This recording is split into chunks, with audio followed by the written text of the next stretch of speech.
আগের ম্যাচে বেঙ্গালুরুকে হারিয়েছিল দিল্লি ক্যাপিটালস। সেই আত্মবিশ্বাসে এবার টস হেরে বড় ইনিংসের লক্ষ্য তাদের। অভিষেক পোরেল ছিলেন বেশ আগ্রাসী। অভিষেক আউট 11 বলে 28 রানে। উইকেট পেলেন বেঙ্গালুরুর গত ম্যাচের নায়ক জশ হ্যাজেলউড। টিকতে পারেননি করুণ নায়ারও। করুণ নায়ার আউট 4 বলে 4 রানে। 6 ওভারে দিল্লি ক্যাপিটালস তোলে 2 উইকেটে 52 রান। ডুপ্লেসি ছিলেন একদম ধীরগতির। তিনি আউট 26 বলে 22 রানে।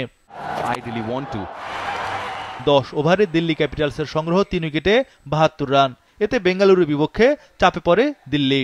13.1 ওভারে তাদের স্কোরবোর্ডে আসে 17 রান। ক্রিজে সেট হয়েও নামের প্রতি সুবিচার করতে পারেননি লোকেশ রাহুল। 39 বলে 41 রানের সাদামাটা ইনিংস খেলে আউট তিনি। 120 রানে দিল্লির 6 উইকেট পতন। শেষ দিকে ট্রিস্টান স্টাফস ঝড়ো ব্যাটিং করেন। এতে 20 ওভারে দিল্লির সংগ্রহ 8 উইকেটে 162 রান। প্রোটিয়া তারকা স্টাফস 18 বলে 34 রান করেন।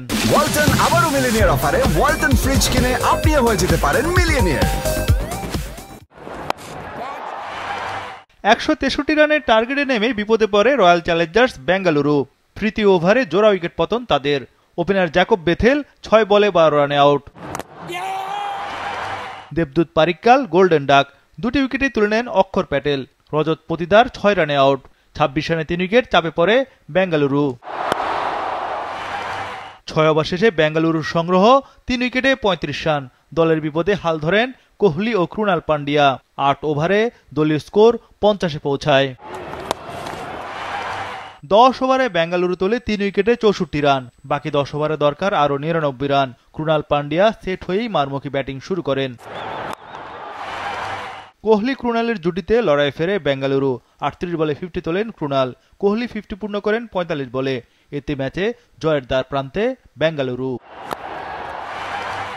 কোহলি 51 রান করে আউট। তবে ক্রুনাল পান্ডিয়া অপরাজিত ছিলেন 73 রানে। এতে 6 উইকেটের জয় তুলে নেয় বেঙ্গালুরু। এ জয়ে পয়েন্ট টেবিলের শীর্ষে উঠল কোহলিরা।